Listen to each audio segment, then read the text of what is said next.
Chris Hipkins taking your calls on 0800 80 1080 on Kerre Woodham Mornings with Pinnacle Life. Easy online life insurance. Newstalk ZB. Newstalk ZB indeed. Labour leader Chris Hipkins, indeed leader of the opposition. I know you're a bit tetchy about not being invited on Mike's show, but you know you're always welcome here. Always. You always make me feel very welcome, Kerre. It's lovely to be here. Even if we can have, spirited discussion. Now, there's been quite a bit of text traffic, but if you have any questions for the Leader of the Opposition, call in now, 0800 80 1080. We have lots to talk about. Not policy yet, so I assume that will come after the budget. We've said after the budget because so much is changing. I've been really clear. I don't want to make promises and then turn around in government and say, "Oh, we couldn't do that. We didn't get that right," or "We promised something we can't deliver on." And I don't want to get into that territory. So, waiting until the government have set out the finances, we know what the economic forecasts are. It is actually right now the responsible thing to do. And it's also working for you because every time any party releases a policy, they go down in the polls. Well, the National Party are quite desperate at the moment. They're jumping on anything. They're making up policies for us at this point because they don't want to talk about their own policies and they don't want to talk about what's actually happening and the things that they are responsible for. My approach is a pretty clear one. I've set out the priorities for us: jobs, health, homes, cost of living. That's where our policy is going to be focused. We'll have policies on all the other areas as well, but that's the central focus for us. The last time you were Prime Minister, this time, March 2023, inflation was at 6.7, down from a record high of 7.2. That was driven by food and housing. The last time you were Prime Minister, you weren't managing the economy particularly well. Well, New Zealand's inflation rate at that point was in line with the international average at the time. It was phenomenally high. Yes, it was phenomenally high. Kiwis. It was phenomenally high, but it was also in line with the international average at that time. By the time we left office, it was down to about 4.6, and it was still trending down, but that pain is still baked in. Yes, it is. What people experienced then is still baked in, and now we've got inflation going back up again, and that is going to hurt a lot of people, and we do need to do more to support people through that. How would you handle the crisis in Iran? Right. I mean, what could you do that's different from what the government is doing? Well, right now, I think there are some things that the government should be looking at. Well, they are looking at a range of options. Yeah, but one of them should be looking at diesel, and they should be looking at road user charges for diesel users, because diesel has such a flow-on effect to the price of everything else. Mm. And at the moment, a diesel user, so a trucking company, a tradie, filling up their ute, they're paying diesel that's more expensive in some cases than petrol. It's come down a little bit. So that was the case, a week or two back. It's down. It's a little bit below petrol again now, but they're paying road user charges on top of that. And that flows through into higher prices for everything, because everything has to get to the supermarket, everything has to get to wherever it needs to go. And I do think the government should be looking at that now. And what about the food producers, the ones that are creating the food that need the diesel that the trucks are picking up? Quite right, the farmers. I mean, farmers will tell you that diesel is one of their big input costs, and at the moment they're really feeling the pinch from that.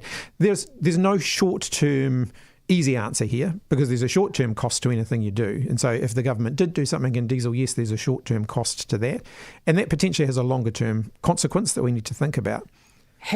So there's every possibility, given the madness in the world right now, that this will still be going on. And if you are the government afterwards, you'll be having to deal with that. And so that's something you would look at, reducing road user charges and the cost of diesel to our food producers. It's an option I'm putting on the table. I think the government should have it on the table right now. We'll make a decision about that closer to the election, when we see what diesel prices are doing closer to the election and what all the other things that are going on at that point are. Alan has a question. A very good morning to you, Alan.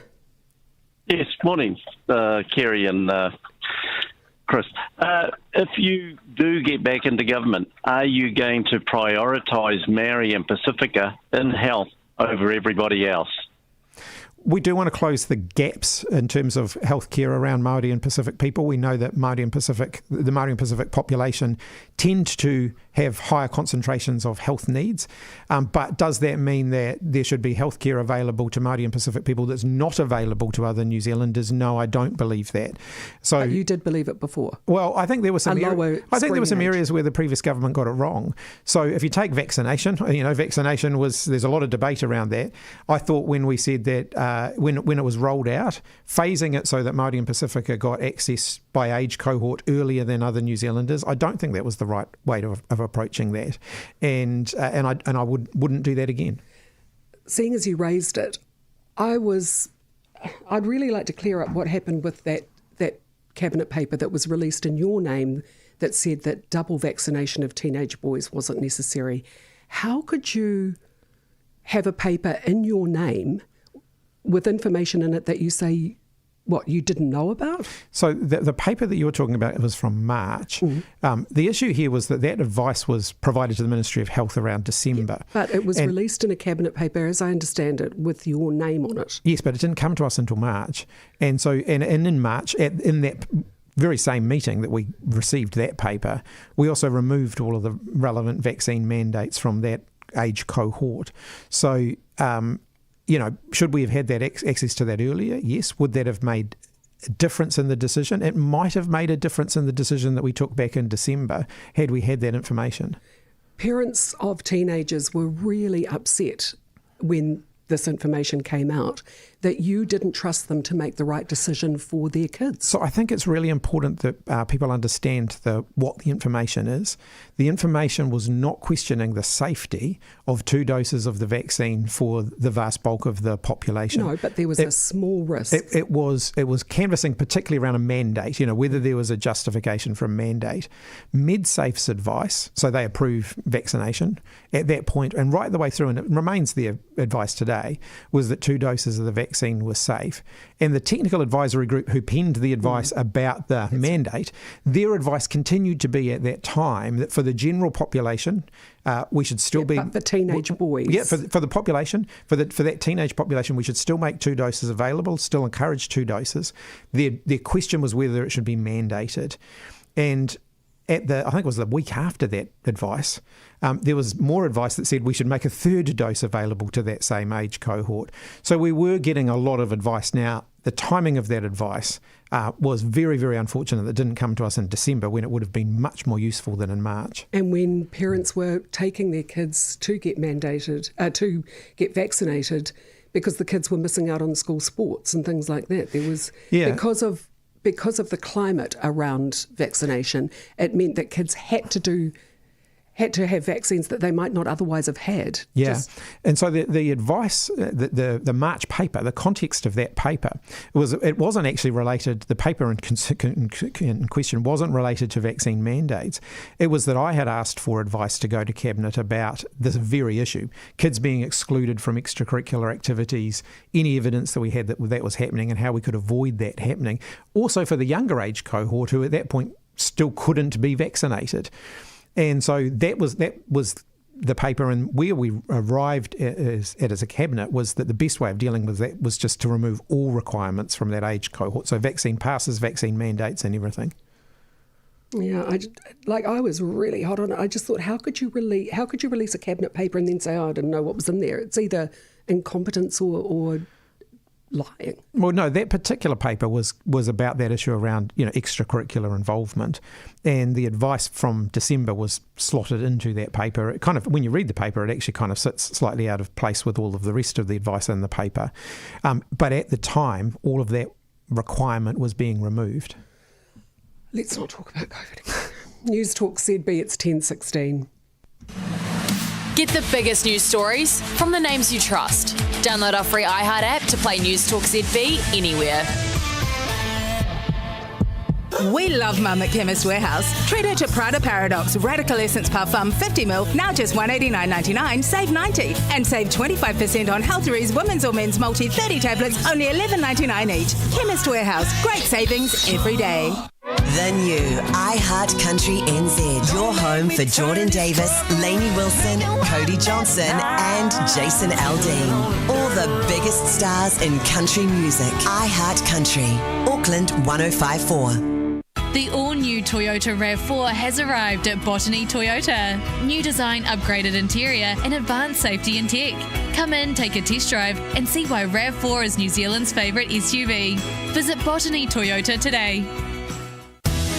Hi, Olivia here at the Ice House. This is the final week to get your tickets to Ignite 26. If you're an owner or manager of a business, you don't want to miss out. Ignite 26, May the 6th. Get tickets at theicehouse.co.nz. Lipo with a Y is the one to buy. Cool cooler nights are on the way, and we all know what that means. You can always rely on lipospheric vitamin C to support your immune system. Lipo with a Y is the one to buy. Buy lipospheric vitamin C at Unichem and Life Pharmacies and Chemist Warehouse. Read the label, take as directed. John Appleton, Auckland.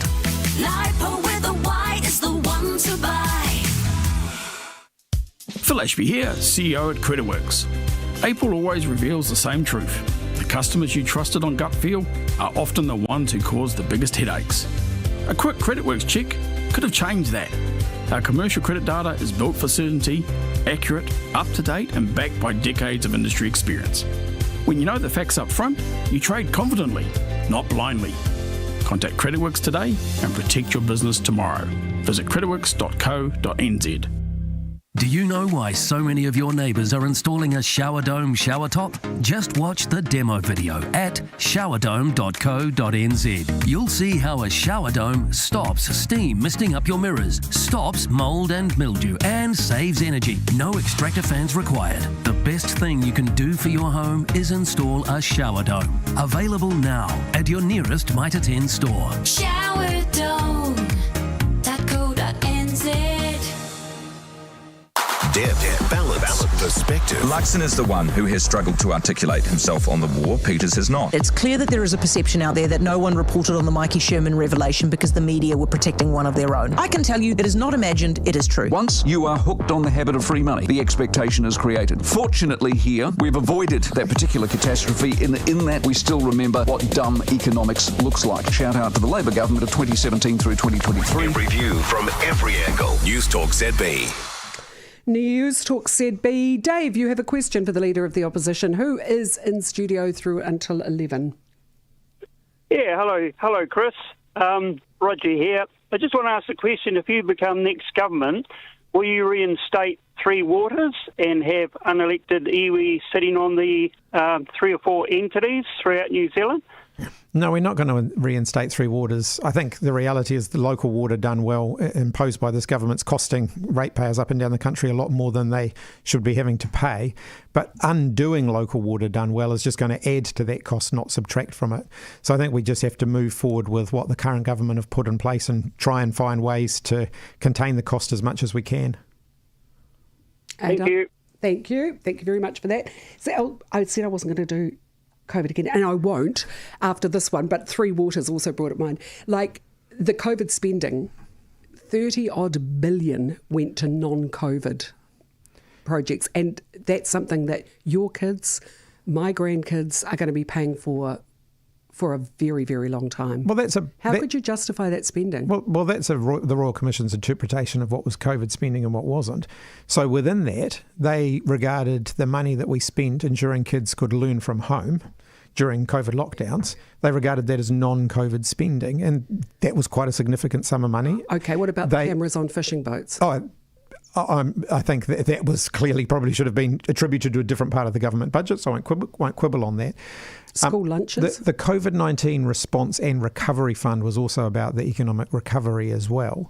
And that included keeping people in jobs and making sure that we were, funding projects, some of the shovel-ready projects, for example, which the national government are now busy cutting ribbons on and saying how good they are. That's amongst the spending that they're saying shouldn't have happened. That's pork barrel politics too, when you look at where it went. Hello, Shane Jones. Thank you, Uncle Shane, for some of the gorgeous facilities in the far north. And he seems very keen to claim the credit for that, despite the fact that the government he's part of was now part of was saying it was a waste of money. Well, a lot of it was. Have you learnt the lesson of unintended consequences? Because there was a lot of that. Well, yeah, if you look at some of the community facilities that were funded, I don't think they were a waste of money. I think that they were actually very good spending. Even though it was put under COVID spending and necessary spending rather than nice to have spending. Well, as I said, it was the COVID-19 response and recovery fund. So keeping the economy moving, keeping people in work was a big part of the recovery strategy. We'll take a short break, and when we come back, one of my favourite farmers has a question for you. Newstalk ZB 1022. Good news, Auckland retirees. The Hill Pukekohe Retirement Village's new show home is open this Saturday from 10 till 2. This weekend's special Saturday hours are the perfect opportunity to bring friends and family along to share the experience of viewing Sanderson's first luxury retirement village in the Auckland region. Google the Hill Pukekohe for directions and visit us this Saturday between 10 and 2. We can't wait to see you there. Cairns and the Great Barrier Reef are calling with Hello World Travel. With the Great Barrier Reef and Wet Tropics rainforest side by side, tropical North Queensland is unlike anywhere else in the world. Your dream trip awaits, where you'll feel great and leave greater. Explore ancient rainforests, remarkable wildlife and vibrant reefs wrapped in effortless luxury. Whether you're looking for a family getaway or a luxurious retreat, let's plan your next adventure. Contact your local Hello World store today or visit helloworld.co.nz.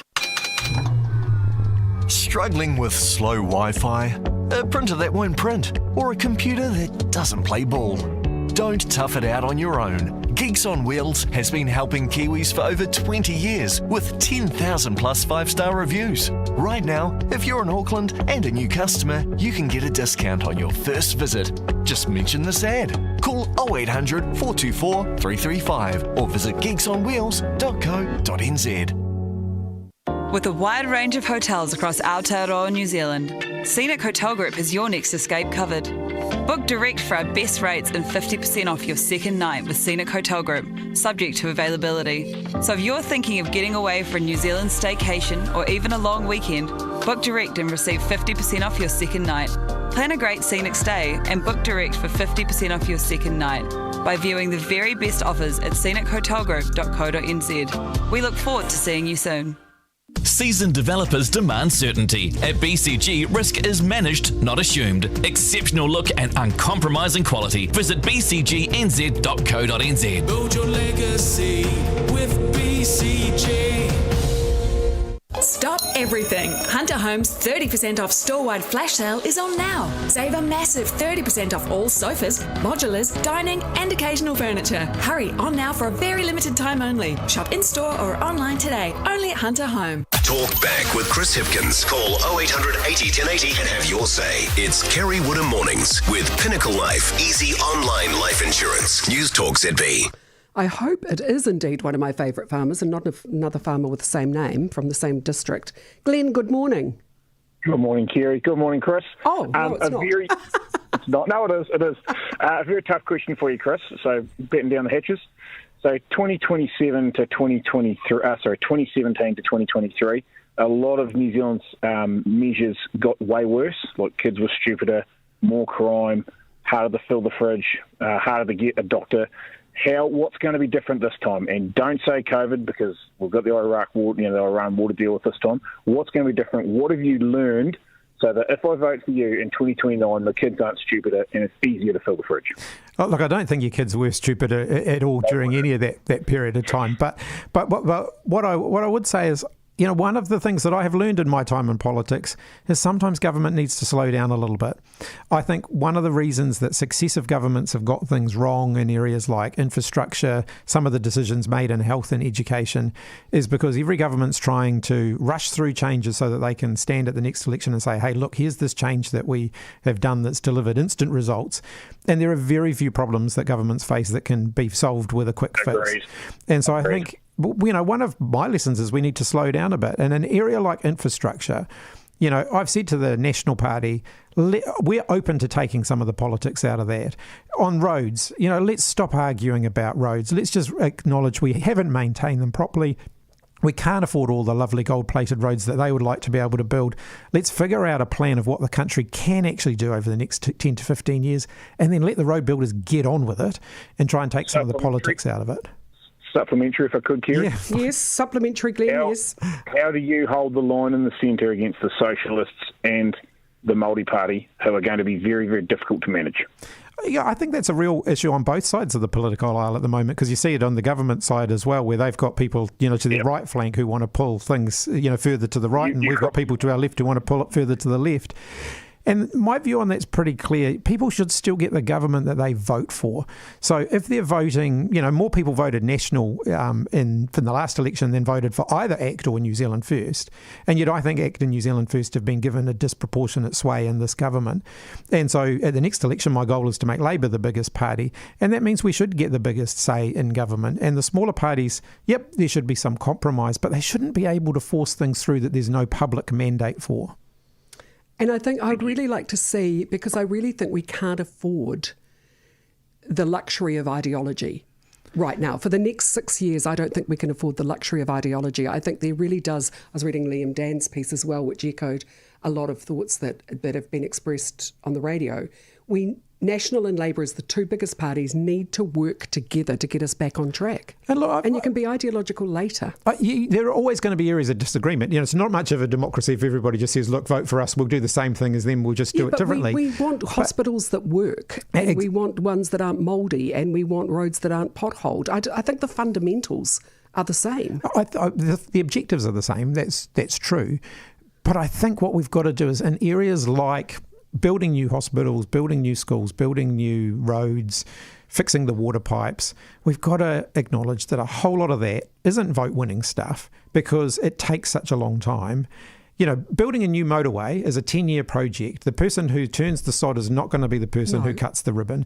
So let's just accept that there aren't going to be votes to be won in doing a lot of the unsexy part of this. Unless we grow up as voters too. And let's just get on and do it. So, we've prioritised building the shiny new things over maintaining what we've already got. Well, Moa Point is a metaphor for the country. Absolutely. Well, I tell you, as Minister of Education, one of the things that really frustrated me when it comes to school buildings was that we were having to replace buildings, not because they shouldn't have been still fit for purpose, but because they hadn't been maintained and they were rotting.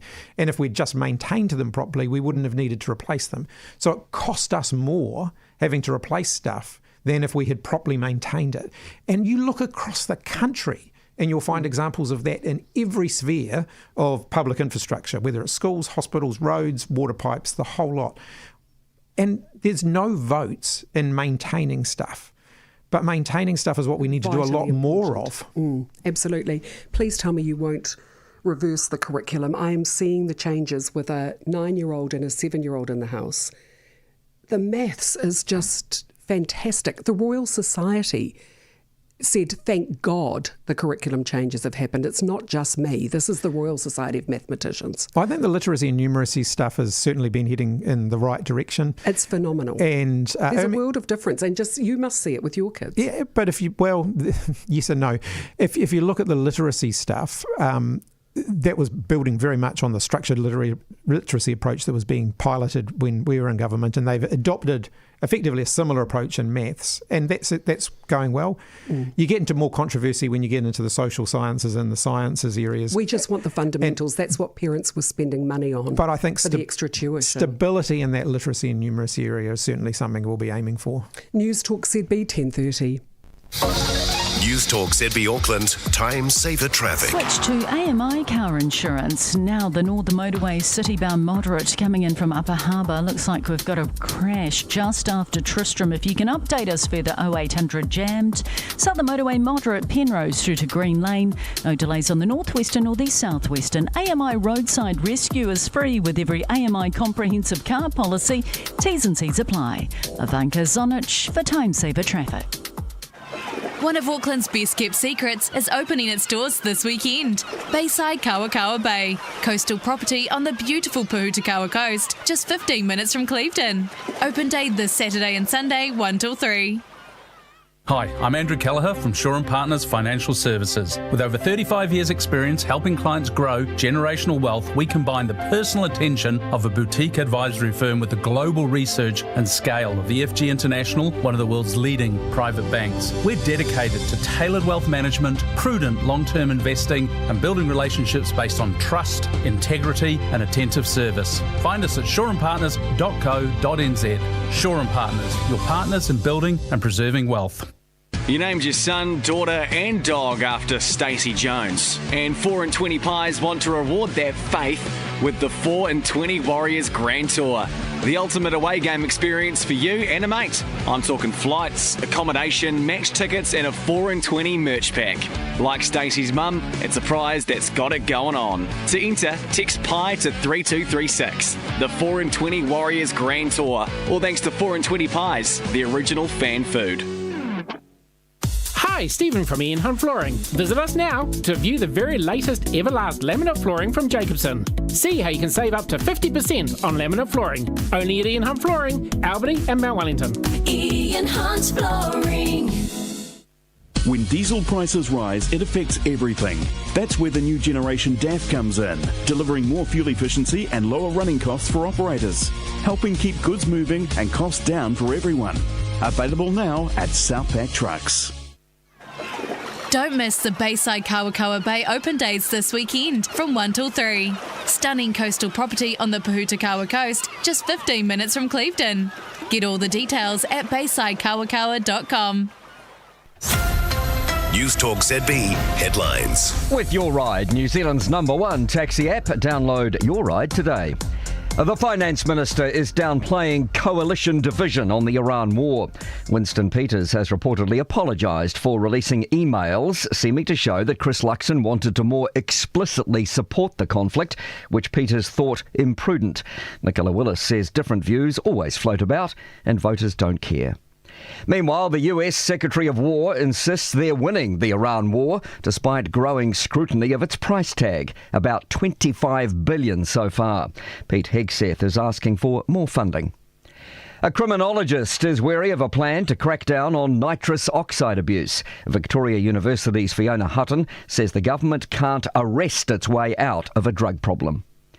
A key route between Christchurch and Rolleston at the intersections of Jones and Curra's roads will be closed for some time after a two-vehicle crash earlier this morning. Taylor Swift has filed trademark applications hoping to foil AI deepfakes, in the past used in false advertising and fake political endorsements. A $16 million bridge rebuild is unviable, a community was told, so a local farmer got his own quote. Read the full story at nzherald.co.nz. Back to Kerre Woodham. Thank you very much, Malcolm. It is 25 minutes to 11. The Leader of the Opposition is in studio taking your calls 0800 80 1080.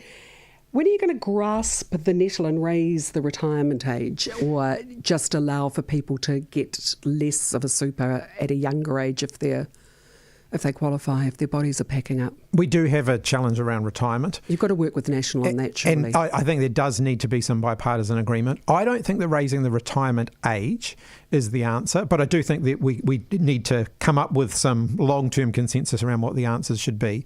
The reason I don't think raising the age for everybody is the answer is you do end up with people who are physically knackered by the time they get to 65, and it tends to be people who have been in lower income jobs, who have less ability to support themselves, and those are exactly the people who superannuation should be all about. And so I don't think that across the board raise of the age is the right answer, but we're open to conversations about but we've been talking about it while other countries have been grasping the nettle. Well, it's a tough thing to do. I get that. It's a tough thing to do, and I think that the fifth Labor government actually sort of grabbed the bull by the horns in establishing KiwiSaver and gave us something that we can build on. If you look at what the Aussies did with their equivalent of KiwiSaver in the 1980s, it took them several decades, but they built up a scheme now which means their superannuation costs are a fraction of what ours are because they have a retirement savings scheme that's helping them out. The KiwiSaver's laid the foundation. There's some issues around how do you make sure it's fair for people who are on lower incomes, like the self-employed, people who at the moment are not going into KiwiSaver because it's a way of giving themselves a pay rise. If you don't have your money going into KiwiSaver, you get a bit more cash in hand. We've got to deal with those things to make sure it's fairer for everybody. But I think KiwiSaver is a really good start and it's a good foundation to build off. Should it be means tested? For New Zealand superannuation? I wouldn't want to get into full means testing of New Zealand superannuation, but there are questions. And again, I don't want to do this on a unilateral basis. I think these have to be conversations across the Parliament about whether somebody who is still working full-time earning a six-figure salary should be claiming superannuation.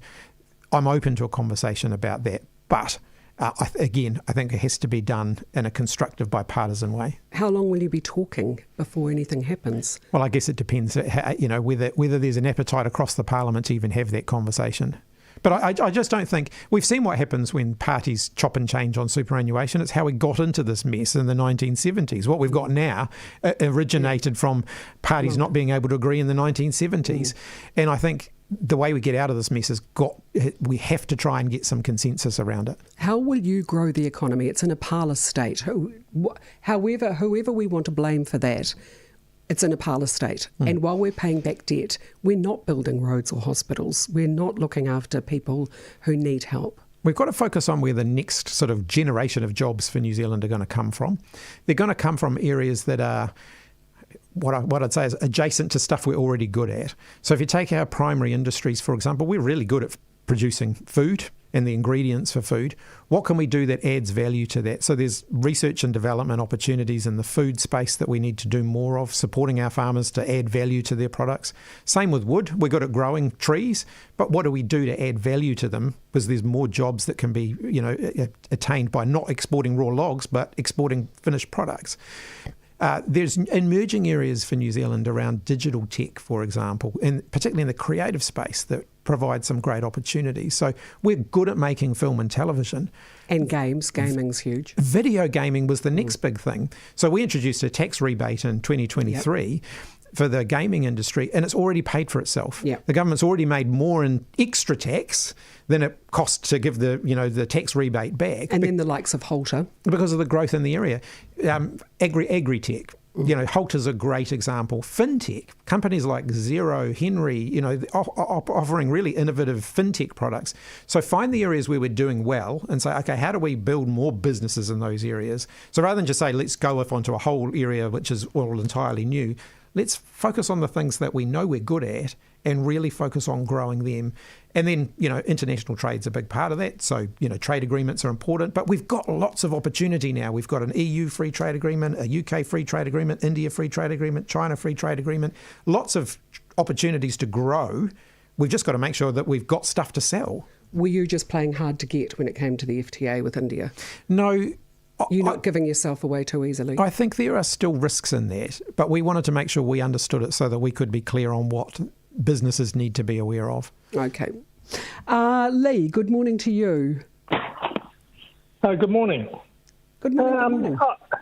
I'm in business and I just struggle to come to terms with what's happened with the public service under Labor. I mean, you've added 16,000 extra public servants in the 2 terms you were in. So 34% increase. You've gone from 47,000 people to 63,000 people. In this age of technology and of better working opportunities through IT, I cannot believe you need that amount of people.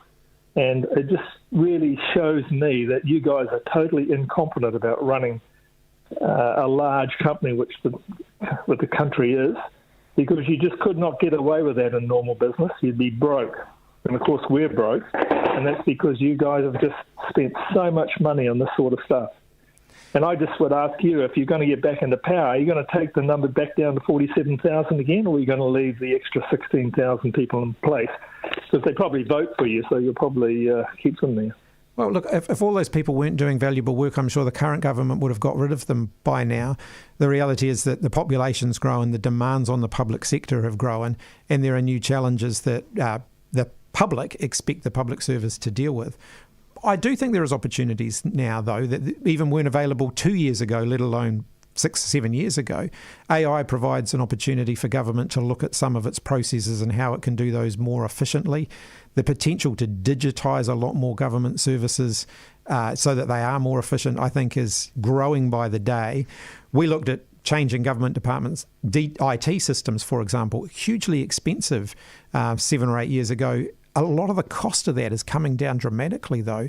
And when you improve the digitisation of public services, there probably do need to be less people in the back office doing some of the manual processes that can now be done digitally. So, yes, I think there's opportunities, but I think we've got to recognise that the public sector as a proportion of the population hasn't grown that much.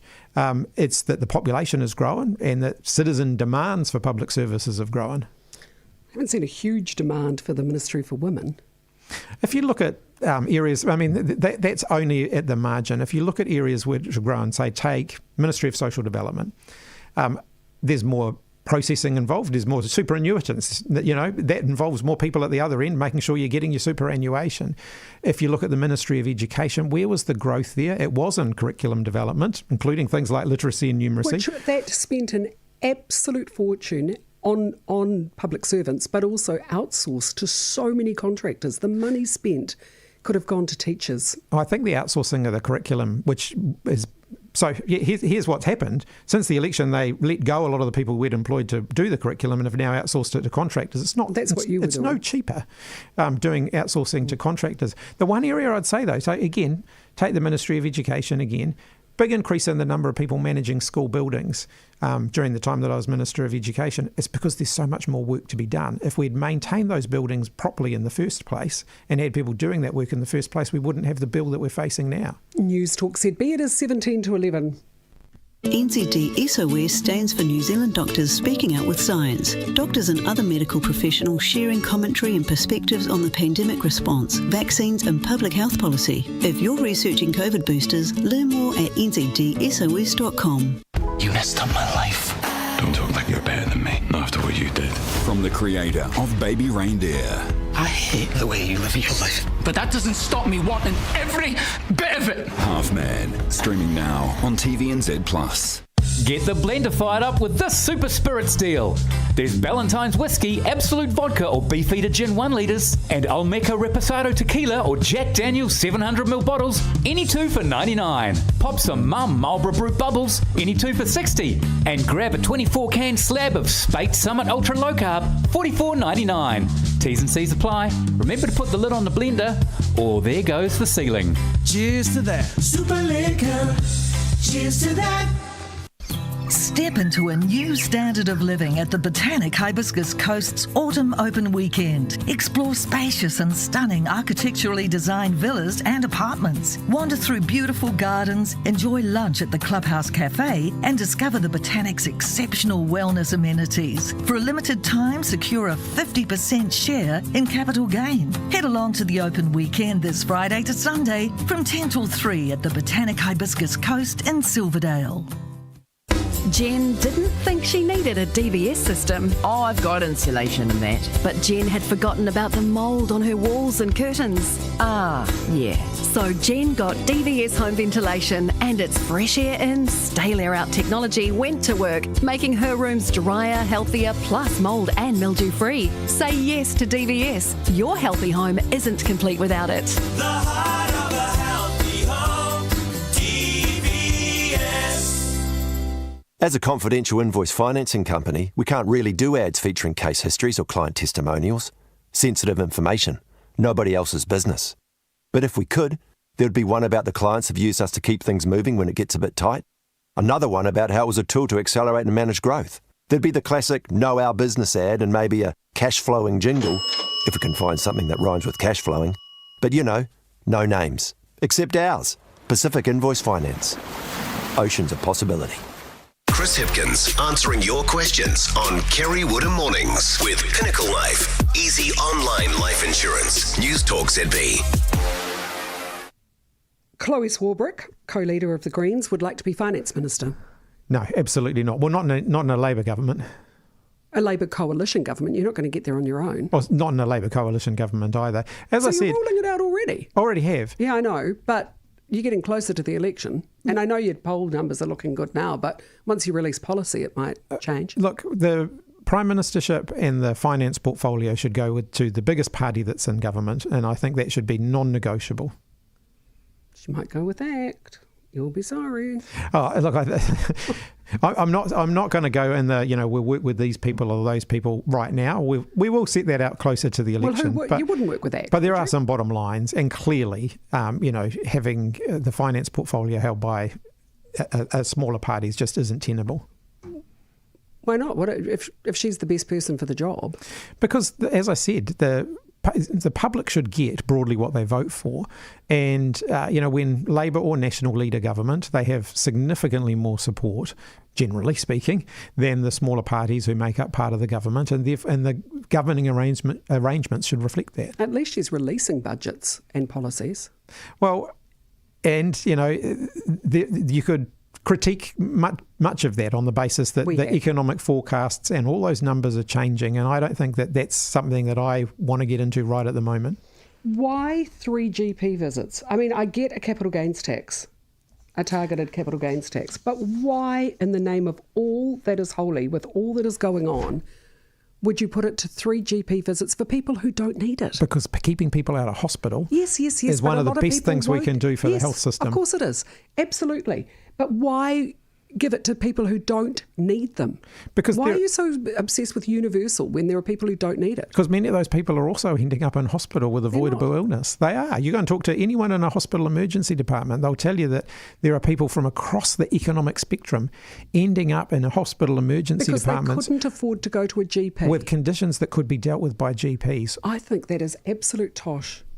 Well, I really do. I think with what's going on, there is so much that a targeted capital gains tax could go towards. 3 GP visits for every New Zealander is just pie in the sky. So our overall approach is around shifting the emphasis of the health system from secondary care, tertiary care, basically dealing with you once you're sick, to a much greater focus on prevention. I've had people talking, because we've been talking about health, who said they've had 3 colonoscopies they've paid for themselves because of family history, which have been worthwhile. They can afford to pay for colonoscopy. They don't need 3 GP visits. So it's not just 3 GP visits. You've also got to do more in screening. And, we've set out some... That's what the money's going for. That's what we're going to be paying for. We're going to be paying for more screening as well. So we've set out free cervical screening. Tony doesn't need it. Well, he'll pay for it himself, thank you. But you could make that argument right the way through the health system. Yes. So you're saying that we should start means testing people when they arrive in hospital. Or at least give them a tax rebate when they pay for their health insurance. I don't agree with that. I think healthcare should be available to everybody. But what if people don't want it or need it? That is about having a public health system. If you want to look at what a privatised, for-profit user pays health system really looks like, go to the United States and look at the massive inequalities that creates. Look at a universal healthcare system in the NHS and say, that's hardly working, is it? Well, if you look at, the NHS, that's a matter for the UK. You can find... Well, that's a matter for the US as well. You can find plenty of examples of universally available public health systems where the health outcomes are far better than in New Zealand. I just think who got into your head that 3 GP visits was the cure-all? I want people to be able to access preventative health care rather than ending up in hospital. I want people to do that as well. I want people who can't afford to go to a GP, who are really concerned about their health, who are working every hour God sends and can barely get an appointment. I don't necessarily want somebody who is... Even me, I can afford to go to the GP. I don't need it. Yeah, and give it to somebody so they can have 6 visits to the GP. Part of the social contract of you paying your taxes is that you should also get access to public services. You shouldn't just be paying for public services for other people as well. When I go to A&E, I'll get it when I need it. And that's the problem. So a lot of people are just waiting and ending up in A&E rather than going to the doctor first. I'd rather people went to the doctor first. It's going to save the country money. Yeah. Okay, we're just not going to agree on this one. Graham, good morning to you. Yeah, hi Kerre, hi Chris, how's it going? Yeah, good, thank you. Quick question. There's a number of issues that are facing our economy. 2 of the biggest are energy costs and productivity. I was talking to your producer about which one to ask you about because I think your oil and gas ban is ideological nonsense, but I'm going to ask you about productivity. So my view, education is a key to improving worker productivity, and I think that charter schools represent a real opportunity for kids that just don't fit into the current education system. Now, I know you're going to come back with they're more expensive than state schools and all that sort of stuff, but as a taxpayer, I'd much rather fund a kid that goes to a school where they're actually attending and learning something than having them sit on the dole for the rest of their life or worse, go into crime. So are you going to give up your ideological position with the teachers' union and actually back charter schools if you get into power? We don't support charter schools in the form that they're in at the moment, but probably where you and I would find some agreement is I do think that there are alternative education models. Alternative education's an area where we've underinvested as a country for those kids who aren't fitting well within the current mainstream schooling system. I don't think converting existing mainstream schools into charter schools is the way of dealing with that, but I think some additional alternative education options for those kids who are not being well served by the system is something that we need to be able to do more of. So, yeah, I recognise there are some niches there where we need to provide different choices and different options to those kids so that we can get them more engaged in their learning. Newstalk ZB, it is 7 to 11. For 53 years, no one has sold more sofas to New Zealanders than Big Save. Whatever your style, we have the perfect sofa for you. And today we're having a massive sofa sale. Get huge savings on 3-seater sofas, recliners, lounge suites, corner suites and lazy boy recliners. 3-seaters from only $6.99 or get 2 recliners only $9.99. Stock is limited. These sofa deals won't last. Only at Big Save.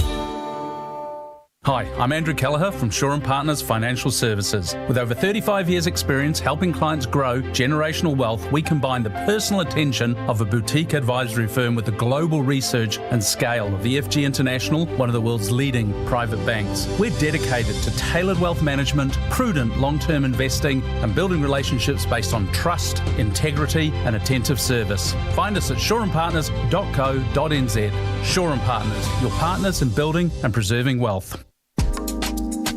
Ultimate comfort, ultimate style, ultimate outdoor spaces. Having the outdoor space of your dreams doesn't happen overnight. If you're thinking about transforming your home for the summer, now's a good time to start. Whether you're dreaming of a modern louver pergola or gathering with family around a custom fire pit, start planning your ultimate summer today. Get the most out of your home and talk to the team at ultimateoutdoorspaces.co.nz. Whether you start the day with cereal, slide into it with a smoothie, or wake up with a coffee, do it right. Packed with calcium, vitamins and protein, nothing beats the goodness of real milk. Grab some Anchor. Real milk, real good. The all-new Q3 has arrived at Giltrap Audi. Legendary Audi design, technology and refinement from just $74,990 at Giltrap Audi North Shore and Grey Lynn and at giltrap.com. We love cars. Hi, Stephen from Ian Hunt Flooring. Visit us now to view the very latest Everlast laminate flooring from Jacobson. See how you can save up to 50% on laminate flooring. Only at Ian Hunt Flooring, Albany and Mount Wellington. Ian Hunt Flooring. With the Genesis app, LPG delivery feels easy. Switch to Genesis LPG Empower to get $15 credit per bottle delivered, plus 50 free Power Shout hours. Eligibility criteria and terms apply. Genesis, with you, for you. Hydro, can you ever imagine New Zealand building another hydro dam? There may be some. It may be possible. Yeah, I can imagine it's possible. Not with Greens and Coalition, though. Oh, hydro. I mean, but they don't like damaging the environment. Well, there's always a trade-off here. Hydro's been very, very good for New Zealand, Yes, so I wouldn't rule it out. I certainly wouldn't rule it out. Okay, and where's the money going to come from for the GP visits? Given that it's going to take time for a capital gains tax, the revenue from that to flow through. So our fiscal plan does that over a 4-year forecast period, so it spreads the cost over a 4-year forecast. So the revenue from the capital gains tax over a 4-year period more than covers the cost of the free GP visits. Will it cover the fair pay? No, that's something that we will also be setting out in our fiscal plan around how we're going to do that. Well, we'll set that out in the fiscal plan. We've got a lot of work to do to make sure that we can balance the budget, and that's one of the reasons we're being very conscientious about not making promises at this point that we might not be able to afford. So people who vote for you thinking that they're going to get the fair pay agreement settled might be disappointed. Well, if we can't afford it, we can't afford it. Making sure we reinstate women's right to fair pay is something we're absolutely committed to. That doesn't mean, though, that we can promise settlements on every individual claim within a 3-year period. No government could make that promise. No, National found that, yeah. Well, but they gave up trying. I think that there is a process. They looked at what was in the coffers and thought, there's no way we can afford it. Well, yeah, but I don't think you can say that and say, oh, women, sorry, you just got to be paid less because we can't afford to pay you more. It doesn't matter that we're paying the blokes more to do the same work. I don't think that's right. It's not the same work, really. Well, anyway, that was a whole other ideological thing. That's it. This is your song. Why? I love John Farnham. I grew up with John Farnham. It was one of the first ever LPs that I owned as a kid, you know. LPs, remember back when LPs were a thing? I think they still are. I think the cool kids have got LPs in their house. Well, you know, I spent a very pleasant time with a workshop down in Paraponemu turning LPs into poppies for Poppy Day a few weeks ago. It was great fun. Yeah, okay. So John Farnham and You're the Voice. Leader of the Opposition, Labour leader Chris Hipkins. We'll look forward to chatting with you once you've got some policy. Good. That'll be exciting.